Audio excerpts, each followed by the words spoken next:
ये डर कभी नहीं जाता स्टेज पे आने का। हालांकि मैं पिछले 50 बार स्टेज पर जा चुकी हूँ, स्पीच दे चुकी हूँ।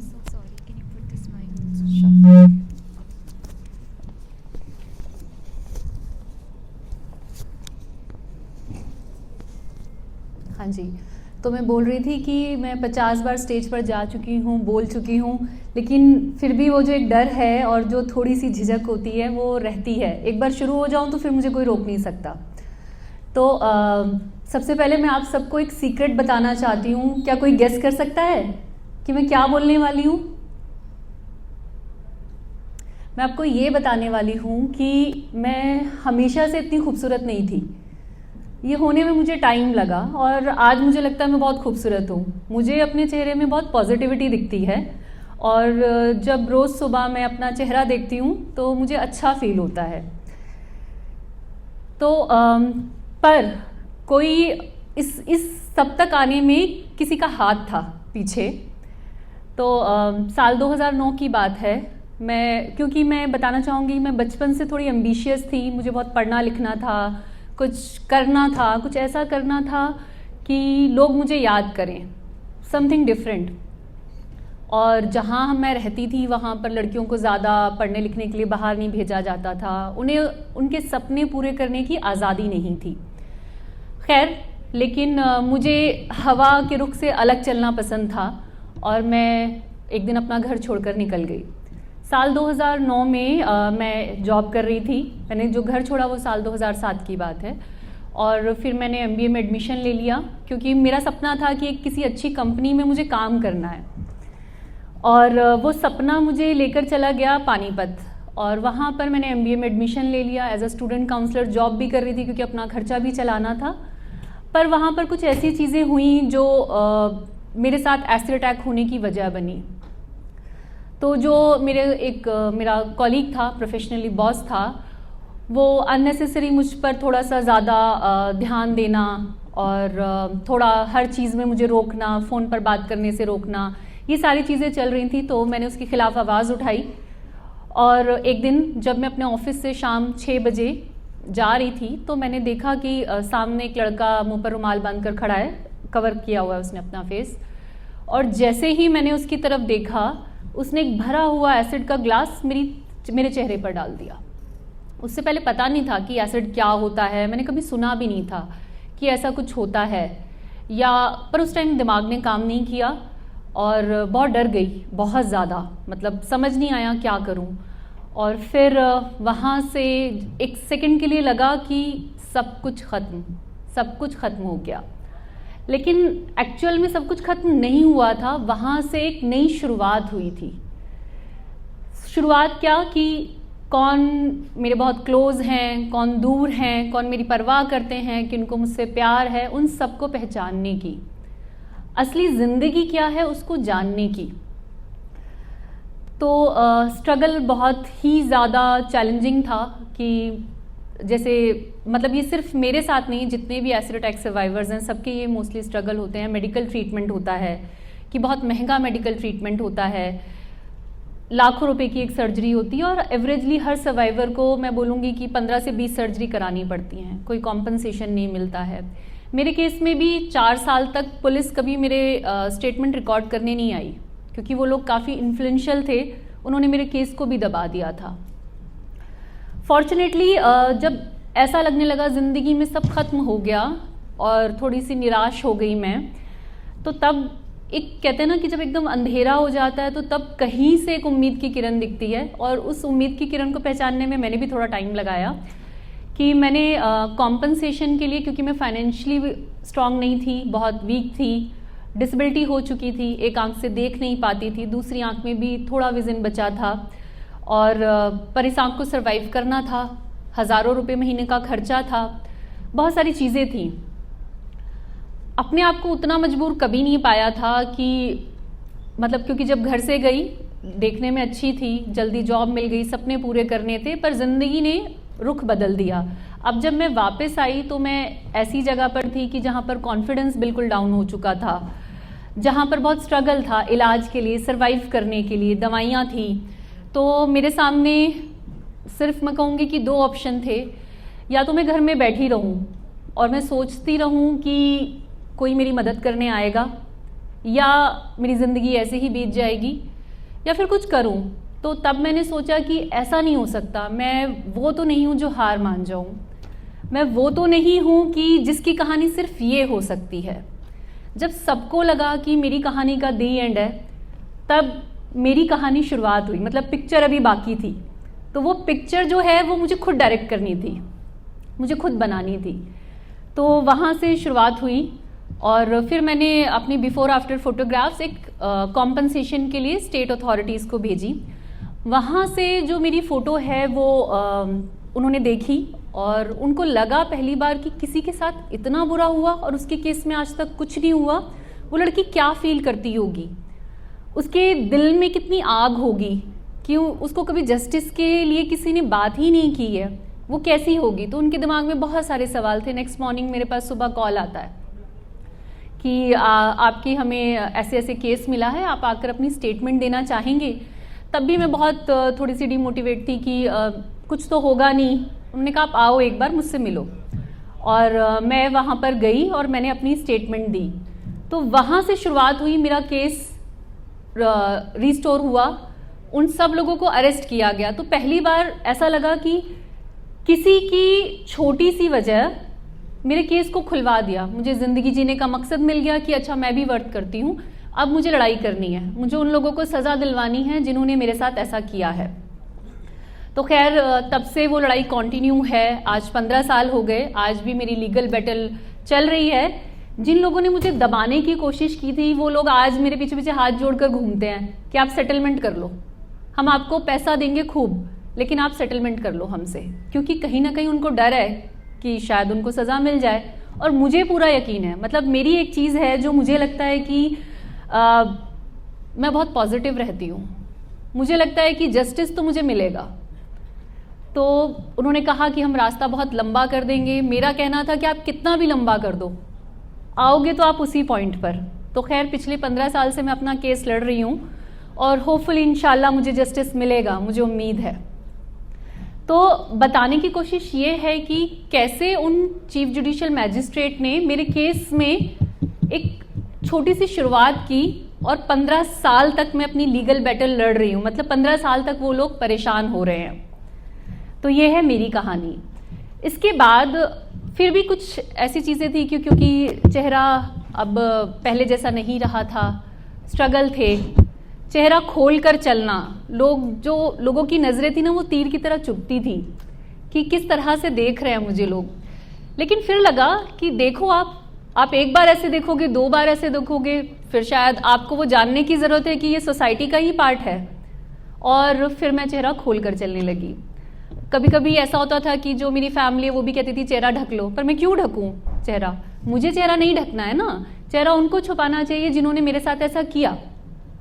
तो आज भी जो सोसाइटी में इस तरह की लड़कियों के खिलाफ जो ये वायलेंस होता है, एसिड अटैक है, रेप है, डोमेस्टिक वायलेंस है, तो कहीं ना कहीं सोसाइटी ने वो एक्सेप्ट कर ली हैं चीज़ें कि ठीक है लड़की है तो कुछ ना कुछ तो होगा, पर भाई ऐसे कैसे होगा, हम तो नहीं होने देंगे, और अगर ऐसा होगा तो हम तो आवाज़ उठाएंगे। हमारी आवाज़ आज शायद नहीं सुनी जा रही है, पर अगर कॉन्टिन्यूस उठाते रहेंगे तो वो सुनी जाएगी, क्योंकि हर गलत के खिलाफ आवाज़ उठानी ज़रूरी है। तो वही सोच करके जैसे मैंने अभी बताया आपको कि मेरा सपना था कि मैं एक कंपनी में काम करूं, पर किसी ने मुझे उस सपने को पूरा करने से रोका। पर फ़र्क क्या पड़ा कि किसी ने मुझे दबाने की कोशिश की तो मैंने बाउंस बैक किया, मैं फिर से उठी और आज मैं खुद एक कंपनी चलाती हूँ, ठीक है। और उसमें करीब वो कंपनी है सोशल वर्क करने के लिए, ठीक है। और उसमें 300 से ज़्यादा सर्वाइवर्स, एसिड अटैक सर्वाइवर्स हमारे साथ जुड़े हैं, और उस कंपनी का नाम है ब्रेव सोल्स फाउंडेशन।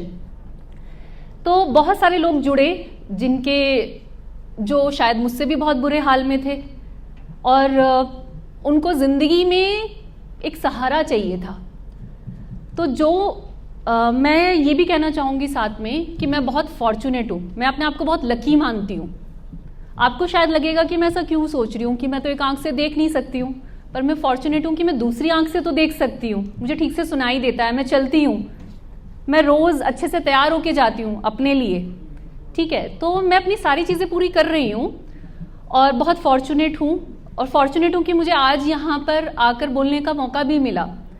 मतलब फॉर्चुनेट इसलिए भी हूँ कि जो लोग कभी मेरे खिलाफ थे, जो लोग कभी मेरे खिलाफ हुआ करते थे, वही आज मेरी कहानी सुनते हैं। उन्हीं को आज मैं बहुत हिम्मत वाली लगती हूँ कि बहुत हौसला है इस लड़की में। जिस मोहल्ले में कि घर छोड़कर गई थी, भाग गई थी, वो बातें मेरे बारे में होती थी, आज वही लोग सपोर्ट के लिए आते हैं कि अपने एनजीओ की तरफ से क्या हमारी जो बेटी है जिसकी हमने शादी कर दी थी, वो डोमेस्टिक वायलेंस हो रहा है, उसका केस आप लड़ लेंगे।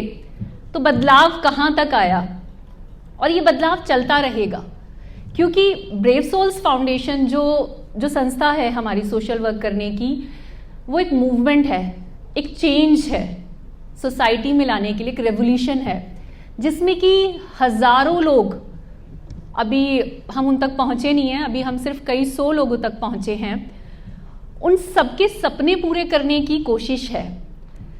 तो बीच में मुझे नहीं पता स्क्रीन पर मेरे फोटोग्राफ्स दिखाई गई या नहीं, ठीक है, तो उसमें आप देख सकते हैं बिफोर आफ्टर फोटोग्राफ्स। आज मुझे आप देख सकते हैं, पर मैं सच बोलूं तो मैं जैसी पहले दिखती थी उससे बहुत ज़्यादा अच्छी मैं खुद को आज लगती हूँ। और दूसरी चीज़, एक कुछ एग्जाम्पल्स देना चाहूँगी कि आपका छोटा सा कदम, कई बार हम ऐसा सोचते हैं कि ठीक है मेरी छोटी सी चीज़ से क्या होगा, मेरे पास खुद की इतनी सारी प्रॉब्लम्स हैं कि भाई मुझे पढ़ना है, मुझे मेरे कॉलेज की फीस भरनी है, मेरी तो ईएमआई भी चल रही है ना, मैं तो रेंट पे भी रहता हूँ, मैं क्या करूँगा, मैं कहाँ से चेंज की शुरुआत करूँ, मैं कहाँ से बदलाव लाऊं। और भाई इससे अच्छा तो है कि आप अपने कामों में लगे रहो, अपने काम पूरे करो, पर आपके व्हाट्सएप पे जब कोई मैसेज आता है, वो मैसेज गलत होता है, आप कम से कम उस मैसेज का रिप्लाई तो कर सकते हैं कि नहीं ये गलत है, ऐसा नहीं होना चाहिए। आप कम से कम किसी इस तरह की वीडियो को देखकर, जो किसी सोशल कॉज पे बनाई गई है, जो इस तरह के जो वायलेंस होते हैं उनको रोकने के लिए बनाई गई, उस पर एक लाइक तो कर सकते हैं, है ना। तो कहते हैं ना कि आप लड़ाई लड़ो, अगर आप लड़ नहीं सकते तो आप उसमें बोलो, अगर आप बोल भी नहीं सकते तो आप विस्पर करो, कुछ तो करो, वो कुछ तो करना पड़ेगा। और वो क्यों करना पड़ेगा, क्योंकि वो दूसरे का मामला नहीं है। आप जब तक ये देख रहे हो कि वो किसी दूसरे का मामला है, कब वो आपका मामला बन जाए ना आपको पता नहीं है। तो इसलिए आवाज उठाना जरूरी है। जैसे मैं अक्सर कहती हूँ कि आपने वो कहावत सुनी होगी कि मेरे शहर में आग लगी तो मैं चुप रहा, मेरे मोहल्ले में आग लगी मैं चुप रहा, पर एक दिन आग मेरे घर तक पहुंच गई। और जब वो आग मेरे घर तक पहुंची तो तब मुझे एहसास हुआ कि मुझे कुछ करना था, शायद मैंने पहले ही इस आग को रोका होता तो आज मैं नहीं जल रहा होता। तो हमें वहां से अपना स्टेप लेना चाहिए जब किसी दूसरे के साथ गलत हो रहा है, जब किसी लड़की के साथ बाहर उसे छेड़ा जा रहा है, किसी के साथ एसिड अटैक हो रहा है, किसी को उसके सपने पूरे करने के लिए रोका जा रहा है, हमें तब वहां पर स्टेप लेना है। एक एग्जाम्पल और देना चाहूँगी, मेरी एक दोस्त है, उन्होंने मुझे बताया उनके पड़ोस में एक डॉक्टर रहती थी और वो लेडी डॉक्टर थी, उनके हस्बैंड भी डॉक्टर थे और वो अपनी वाइफ को डेली मारते थे, डेली पीटते थे और रोज आवाज आती थी। तो वो कहती है कि मुझसे बर्दाश्त नहीं होता था कि ये लड़की क्यों पिट रही है, क्यों आवाज नहीं उठाती है। तो एक दिन कहती है मैं उठकर खड़ी हुई कि आज तो मैं जाऊंगी और मुझे इसके बीच में बोलना है। मेरे हस्बैंड ने मेरा हाथ पकड़ लिया। वो कहती हैं कि हस्बैंड ने हाथ पकड़ा, मैंने कहा कि खुद छोड़ दो, नहीं तो फिर मैं छुड़ा के चली जाऊंगी तो तुम्हारी बेइज्जती हो जाएगी। तो उन्होंने छोड़ दिया और वो गई वहां पर। डॉक्टर ने दरवाजा खोला, जैसे ही दरवाजा खोला मेरी फ्रेंड ने खींच के थप्पड़ उसके मुंह पे मारा। तो वो बोलता है how dare you to hit me. मैंने कहा how dare you to hit her, तुम उसको कैसे मार सकते हो। और फिर उस लड़की को जाके समझाया कि बहन मैं आज तो आ गई हूं, हर कोई तुम्हारे लिए आवाज उठाने नहीं आएगा, अब तुम्हें अपने लिए खुद आवाज उठानी होगी। वो एक थप्पड़ इतना असर किया कि उस घर से ना पिटने की आवाज आनी बंद हो गई, है ना। तो वो अकल लाने के लिए हमें कभी कभी वो इस तरह के ना स्टेप्स उठाने पड़ते हैं। और ऐसा लगता है ना कि हमारी अकेली की आवाज़ है, कौन सुनेगा, आवाज़ उठाओ तो सही। जैसे मुझे नहीं पता था, जेन्युइनली मैं बताऊं कि बटरफ्लाई इफेक्ट्स किसे कहते हैं, ये मैंने रात ही गूगल किया तो लेकिन जो हम काम कर रहे हैं मुझे लगा अच्छा, फिर बाद में एहसास हुआ इसे ही बटरफ्लाई इफेक्ट कहते हैं। ठीक है, तो मुझे बड़ी अच्छी थीम लगी ये। तो एक्चुअल में क्या है कि जैसे जब हमने काम करना शुरू किया, एक लड़की है हसना, उसकी दोनों आंखें खराब हो चुकी थी, उसको कोई सर्जरी नहीं मिल रही थी, पिछले 11 साल से वो इलाज के लिए इधर उधर भाग रही थी, पर कोई उसकी मदद के लिए नहीं आया। तो कहीं से वीडियो पे उसको हमारे बारे में पता लगा, उसने कांटेक्ट किया, वो आई, उसकी दोनों आंखों की सर्जरी हुई और अभी 10 मार्च को उसको 11 लाख कॉम्पनसेशन भी दिलवाया। तो मतलब एक वीडियो पे उसने देखा, कोशिश की, तो उसकी ज़िंदगी में बदलाव आया। उसके पास रहने खाने के लिए भी कुछ नहीं था, तो वो 11 लाख उसके लिए बहुत बड़े थे। हालांकि मुझे ऐसा लगता है कि 11 लाख इनफ नहीं है, 11 करोड़ मिलने चाहिए। ठीक है, तभी तो समाज पे फ़र्क पड़ेगा, गवर्नमेंट पे फ़र्क पड़ेगा। इस तरह की चीज़ों को होना बंद करेंगे कि भाई मुआवजे के नाम पर हमें इतना पैसा देना पड़ रहा है, इससे अच्छा है क्राइम रोक लें। तो ये है। इसी तरह से एक बच्ची थी जो यहाँ पर जहाँ प्रोटेस्ट होते हैं, जंतर मंतर, 1.5 साल की बच्ची थी। उसके पेरेंट्स उसको लेकर आए हुए थे, पूरी जली हुई थी, एक आंख ऑलमोस्ट ख़राब हो चुकी थी। तो किसी मीडिया पर्सन ने हमें कॉल करके बताया कि वो वहाँ पर बैठे हुए हैं। मैं फटाफट गई अपनी टीम के साथ और वहाँ पर जाकर उनसे मिली। तो मैंने पूछा आप यहाँ क्यों बैठे हो? उन्होंने कहा कि हम सोच रहे थे यहाँ पर इतने पॉलिटिशियंस आते हैं, किसी की नज़र हम पे पड़ेगी तो शायद हमारी बच्ची का इलाज हो जाए। इस पर एसिड अटैक होता है एक बच्ची पे, सोचो 1.5 साल की बच्ची। तो जो इस तरह के अटैक करते हैं ना, पहले तो वो वही लोग होते हैं जो 2 महीने की बच्ची के साथ रेप करते हैं, जिनको दिखता नहीं है कि कौन क्या है। पता नहीं, मैं आज तक सोचती हूँ कि उनकी साइकोलॉजी क्या है, किस तरह से वो सोचते हैं। खैर, वो एक दूसरा मुद्दा है, हम अभी इस मुद्दे पे बात कर रहे हैं। तो उस बच्ची को हम हॉस्पिटल लेके गए, उसकी सर्जरी हुई, उसकी आंख को बचा पाए हम, और फिर उसके लिए कॉम्पनसेशन, आज वो दिल्ली के एक अच्छे स्कूल में पढ़ रही है। तो ये कुछ करके, ये चीज़ें कुछ करके, जैसे एक और एग्जाम्पल मैं देना चाहूँगी कि रीमा एक बिहार से है, एक लड़की बहुत परेशान थी, बिहार में उसका इलाज नहीं हो रहा था और फिर उसको सफदरजंग हॉस्पिटल में गई। जब कोई उसकी नहीं सुन रहा था तो डॉक्टर कभी हमारी कॉन्फ्रेंस में आए थे, उन डॉक्टर ने उनको मेरा नंबर दिया, तब वो हमारे साथ जुड़ी। उसकी मल्टीपल रिकन्स्ट्रक्टिव सर्जरीज कराई गई और उसको मुआवजा दिलाया गया। उसका केस बिहार से दिल्ली ट्रांसफ़र कराया गया। तो आज जो उसके अक्यूज़ है ना, वो बिहार से दिल्ली आते हैं, उसी में वो थक जाते हैं। तो तरीके हैं, मतलब मुझे नहीं पता जस्टिस कब मिलेगा, अभी तो इस देश में टाइम लगता है, लेकिन हम जो कर सकते हैं हम वो तो करें। उनकी लाइफ को डिफ़िकल्ट तो बना दिया ना। अब वो आते हैं यहाँ पर, हाथ जोड़ते घूमते हैं पीछे उसके, वो खुश है, वो अपने सपने पूरे कर रही है, वो डांस करती है, गाना गाती है, घूमती है, बॉयफ्रेंड्स भी बनाती है ठीक है। तो ये मैं कह रही हूँ कि एक काम कहाँ से कहाँ जुड़ता है, तो इसी तरह से चेंज लाने की ज़रूरत है। तो मेरा कहना था कि वो जो CGM हैं जिन्होंने मेरा केस खुलवाया था, ठीक है, उनको नहीं पता होगा कि उनके उस स्टेप की वजह से आज इतनी सारी लड़कियों पर, और लड़कियां ही नहीं बोलूँगी, लड़के भी हमारे साथ जुड़े हैं। कई ऐसे भी एसिड अटैक सर्वाइवर हैं जो मेल हैं, जिन पर प्रॉपर्टी डिस्प्यूट में अटैक हो गया, जिसके पड़ोसी ने उन पर अटैक कर दिया क्योंकि किसी बात पर झगड़ा था आपस में। तो इस तरह के भी हैं और वो सब हमारे साथ जुड़े हैं। तो मेरा कहना है कि शायद उन जज को नहीं पता है कि आज इतने सारे लोगों के लिए जो काम हो रहा है वो कहीं ना कहीं उनसे भी जुड़ा हुआ है, क्योंकि जब मुझे उनसे सपोर्ट मिला और मैं अपने लिए कुछ कर पाई तो मैं औरों के लिए भी बहुत कुछ कर पाई। तो यही है, जब भी आप देखो कि किसी के साथ कुछ गलत हो रहा है तो आवाज़ उठाओ। मतलब आपको विटनेस नहीं बनना है। हम देखते हैं ना कि ट्रोलिंग हो रही है और हम सब पढ़ रहे हैं पर हम चुप हैं। आपको वॉइस बनना है उनकी, ठीक है, और आपको हर गलत के बीच इंटरवीन करना है। तब आप अपने अंदर एक सेटिस्फेक्शन फील करोगे। मतलब मुझे तो वो बहुत आती है। मैं बहुत स्ट्रांगली बिलीव करती हूँ गांधी जी के उस जंतर में, कि जो हर किताब के पहले पेज पे हुआ करता था। मुझे नहीं पता, मैंने बहुत टाइम से किताबें नहीं पढ़ी कि आज भी है या नहीं है, कि जब आपका मन परेशान हो ना, तो आप किसी और के लिए कुछ करो, आप एक दिन में कुछ एक अच्छा काम करो, तो आपको रात को ना चैन सुकून की नींद आएगी। तो मैं अक्सर वो करती हूँ, कभी कभी मैं भी परेशान हो जाती हूँ और मैं फिर सोचती हूँ कि अच्छा कौन सबसे ज़्यादा परेशान है, मैं उससे बात करती हूँ। मैं सोचती हूँ इसकी लाइफ में कि मैं क्या रिलीफ ला सकती हूँ, तो मैं इस तरह से सोचती हूँ। आप सब ये करके देखना, आपको बहुत अच्छा लगेगा। और किसी भी केस में जब हम काम कर रहे होते हैं ना, तो उस केस में जब कोई रिलीफ मिलता है तो मुझे ऐसा लगता है, हमारी पूरी टीम को ऐसा लगता है कि अगले 6 महीने की मोटिवेशन हमें मिल गई। मतलब ऐसा लगता है बोनस मिल गया हमें कुछ। तो वो 6 महीने की मोटिवेशन अगले 2 साल काम करने में ना बहुत आसानी देती है। तो ये है हमारी कंपनी का काम जो हम कर रहे हैं, और मैं उम्मीद करूंगी ज़्यादा से ज़्यादा लोग उसमें जुड़ें और ये काम कर पाएँ। टाइम कितना हो गया, एक बार प्लीज़ बताएंगे? ओके, ठीक है। मुझे आप सबके चेहरे नहीं दिख रहे हैं, कुछ लाइटिंग का सिस्टम ऐसा है और मुझे दिखता भी थोड़ा सा कम है कि मैं अंधेरे में ज़्यादा देख नहीं पाती हूँ, पर उम्मीद कर रही हूँ कि आप सब लोग मुझे देख रहे होंगे।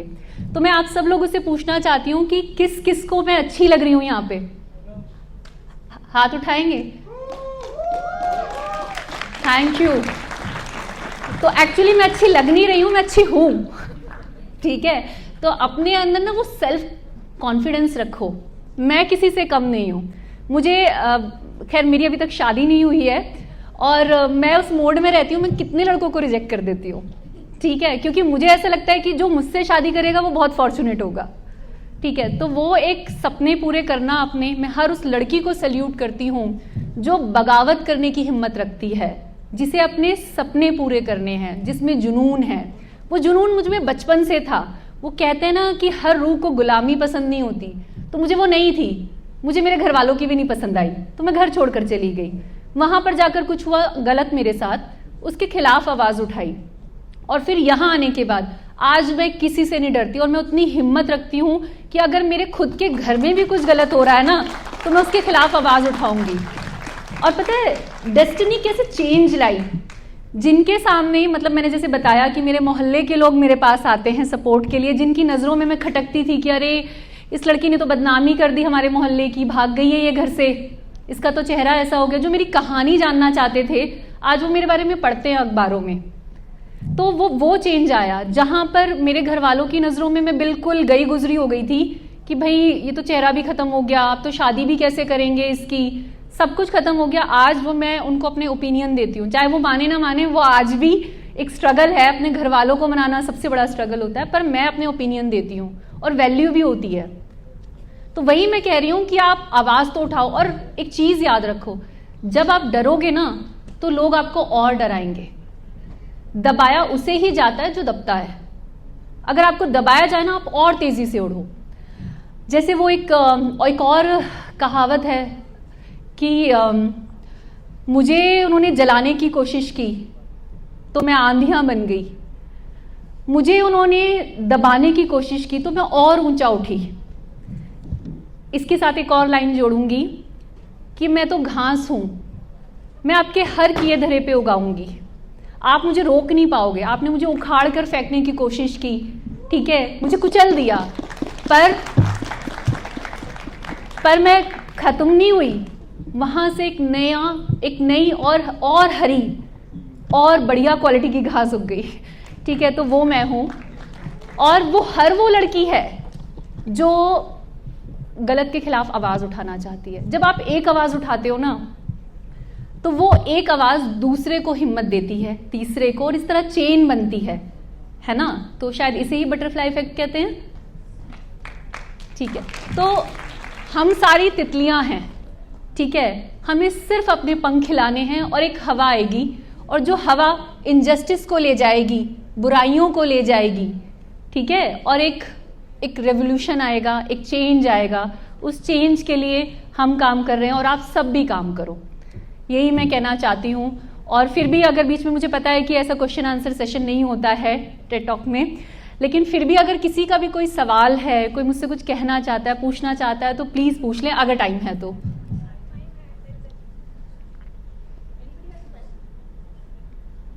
क्या आपको मेरा टॉक अच्छा नहीं लगा? अच्छा, ठीक है।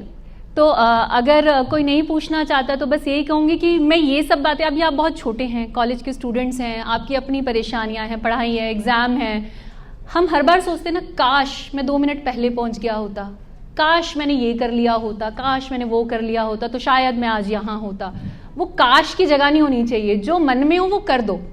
कई बार मेरे कॉलीग्स मुझे कहते हैं कि मैं बहुत जल्दबाजी में रहती हूँ, शायद मैं बोल भी जल्दी जल्दी रही होंगी, ऐसा रहता है कि मुझे मन में आया है कि भाई उसने गलत किया तो मैंने उसको एक ईमेल कर दी। वो कहते हैं थोड़े से पेशेंस रखो, आसानी से करो। पर मैंने ये देखा है मोस्ट ऑफ द टाइम जब मैं एक्शंस में होती हूँ ना, तो वो स्ट्रॉन्ग एक्शंस हैं और वो कुछ अच्छा, मतलब मैं कहूँगी टाइमली और कुछ अच्छा चेंज लाते हैं। तो वो काश की जगह मत रखो, जो मन में है वो कर दो, ठीक है। तो कम से कम एक चीज नहीं रह जाएगी कि हाय मैंने उस टाइम ये किया होता तो ये नहीं होता, अब मैंने कर दिया नहीं हुआ तब भी वो अलग बात है, ठीक है। अग्री करते हैं आप सब मुझसे? ठीक है। तो इन द एंड मैं अपने आप को बहुत पसंद करती हूँ और एसिड अटैक सर्वाइवर्स में एक खास बात है कि इतना सब कुछ होने के बाद भी, उनको गिराने की पूरी कोशिश करने के बाद भी, उन सब में वो एक करेज है जो मैं उनमें देखती हूँ कि वो अपने सपने आज भी पूरा करना चाहती हैं। वो सोसाइटी उन्हें अलग करने की कोशिश करती हैं पर वो नहीं होती हैं। तो जैसे ये एक पंक्ति है, खैर मेरे ही नाम पर है इसलिए मैं बोल रही हूँ, लिखी किसी बहुत फेमस पर्सन ने है।